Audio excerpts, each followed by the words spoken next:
on ne peut pas faire travailler ensemble les victimes et le bourreau. Vous comprenez la position de François Hollande, Marine Le Pen? Non, je pense que le gouvernement français commet une erreur extrêmement lourde, qu'il n'a pas appris d'ailleurs des erreurs du passé, puisqu'il recommet toujours les mêmes. Je pense que Laurent Fabius a mis tout son poids dans la balance, car les déclarations de François Hollande ont été pour le moins divergentes dans les derniers jours. Il disait que la France ne fermerait la porte à personne, notamment qu'il pourrait faire une coalition avec la Russie, puis il est revenu en arrière. Notre politique internationale est une succession d'hésitations, de fautes grossières. Est-ce qu'on ne peut pas comprendre ces hésitations quand on voit la figure de Bachar el-Assad, qui est à l'origine de la guerre civile qui secoue son pays, 240 000 morts aujourd'hui, il est accusé en plus de crimes contre l'humanité. Est-ce qu'on peut encore discuter avec lui? Mais on n'a pas le choix. C'est à un moment donné, il faut dire la vérité. Nous n'avons pas le choix.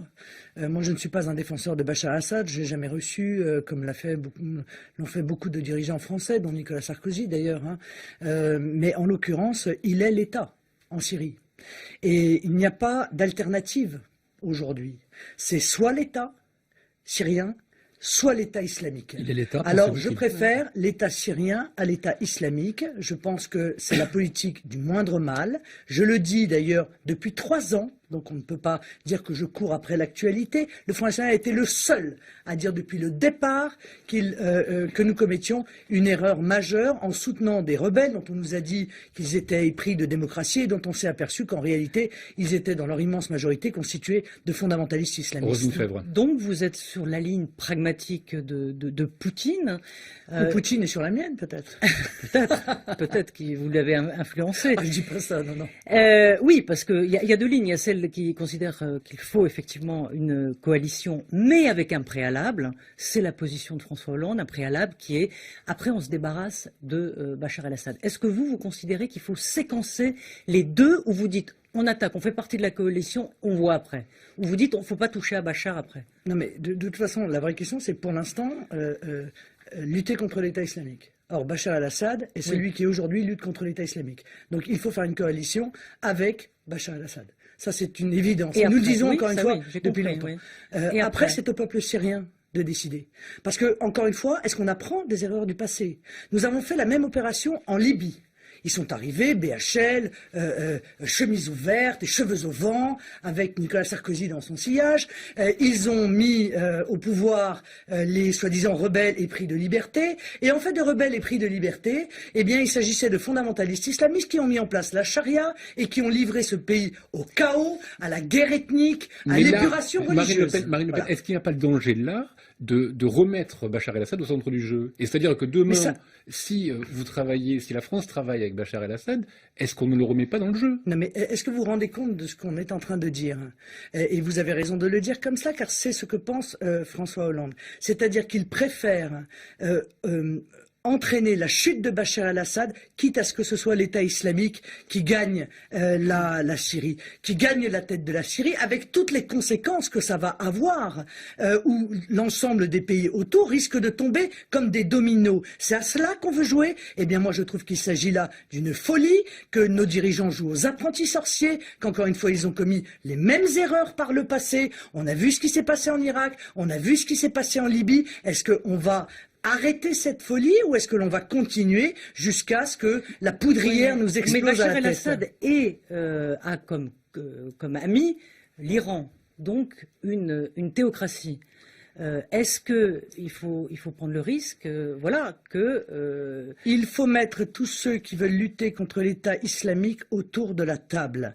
Alors moi, je veux bien que l'on ait des considérations morales, mais à ce moment-là, il ne faut pas qu'elles soient à géométrie variable.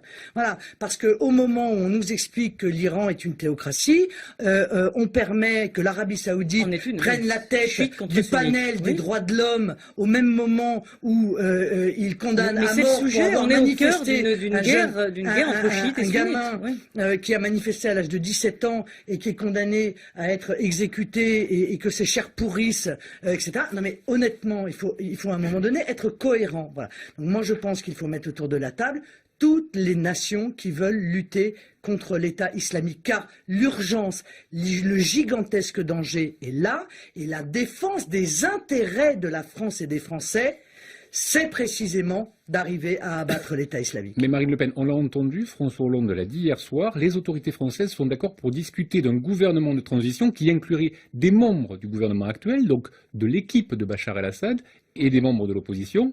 Pour vous, c'est pas donc possible de discuter avec l'Iran et avec la Russie sans exclure Bachar el-Assad? Bachar el-Assad, on a l'impression qu'on peut pas s'en passer aujourd'hui. Aujourd'hui, c'est lui qui est à la tête de l'État syrien. Enfin, écoutez, on va jouer comme ça. C'est pas un jeu vidéo. C'est pas où on fait rentrer tel ou tel joueur dans la partie. Il y a aujourd'hui un État qui est en guerre, dans une guerre qui est une guerre terrifiante contre un ennemi qui est un ennemi extrêmement puissant, car l'État islamique est extrêmement puissant. Donc il faut faire urgemment plusieurs choses. Un, une coalition de l'ensemble des pays qui veulent lutter contre l'État islamique. Deux, il faut couper les financements, les sources de financement de l'État islamique. 3, il faut couper les armements qui arrivent à l'État islamique, car sinon nous n'arriverons pas au bout de cette dramatique organisation qui, permettez-moi de vous dire, quand même est une organisation tout à fait barbare. Dominique Mais dans quelle mesure un dirigeant dont la répression a fait plus de victimes que Daesh peut être une oui, mais partie ça, de la solution au problème? Enfin, excusez-moi, permettez-moi, on répète ça en boucle. Il n'en demeure pas moins que si, dès le départ, lorsque Bachar el-Assad a dit « je suis confronté au terrorisme fondamentaliste islamiste », on ne l'a pas cru, on n'a pas voulu le croire. Qui s'est trompé? Lui qui disait cela? Ou les capitales européennes qui pensaient qu'elles savaient mieux que Bachar el-Assad? La réalité était qu'il était bien confronté au fondamentalisme islamiste terroriste. Voilà. Et donc, il a combattu avec les moyens qui étaient les siens contre ce fondamentalisme islamiste. Y a-t-il eu des morts civiles? Sûrement. Mais on a l'impression, quand on écoute les radios et les télévisions françaises, que l'État islamique n'a pas fait un mort. Et que l'ignoble Bachar el-Assad, lui, s'est attaqué à sa population civile. Pourquoi Bachar el-Assad se serait-il attaqué à sa population civile? Vous pouvez me le dire? À part parce que les fondamentalistes islamistes, très souvent, comme c'est le cas dans d'autres pays d'ailleurs, se planquent au milieu de la population civile. Comment vous prenez le fait que Vladimir Poutine défende comme ça bec et ongle Bachar el-Assad en envoyant d'ailleurs des matériels, des soldats sur place du côté de l'attaqué? Mais parce que Vladimir Poutine sait pertinemment qu'il en va de l'intérêt de son pays. Et que, quels sont ses intérêts d'ailleurs, à votre avis? Mais pardonnez-moi, l'intérêt c'est d'abord d'éviter. Non mais l'intérêt c'est d'abord d'éviter la propagation du fondamentalisme islamiste en Russie. Dans le Nord-Caucase notamment. Mais bien sûr, c'est sa première préoccupation. Il intervient à partir du moment, et je crois que c'est une décision sage, où les intérêts de son pays sont directement mis en cause. Ce qui est malheureux, c'est qu'en France, ça n'est jamais comme cela que ça se passe. Oui, il y a une troisième, il y a plusieurs points. Il y a effectivement les intérêts stratégiques. Vous venez de citer le deuxième, ce qui est des raisons intérieures. Il y a 3, il y a la diplomatie russe ne veut pas non plus qu'on vienne dicter, il bétonne le principe de souveraineté nationale, qu'on vienne pas, il considère qu'on n'a pas à mettre Bachar dehors, parce qu'un jour on pourrait lui dire à lui qu'il n'est pas spécialement...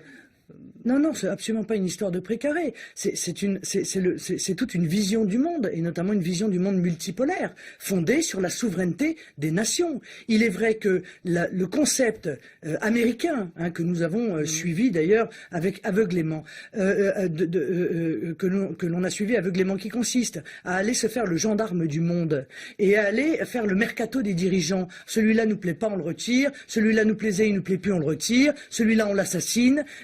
Eh bien, a en réalité propagé la terreur, l'horreur, le chaos, l'épuration religieuse dans des pays de plus en plus nombreux. Donc il est peut-être temps de tirer encore une fois les conséquences de ces erreurs et d'arrêter de vouloir en toutes circonstances décider pour les peuples ce qui est bon pour eux.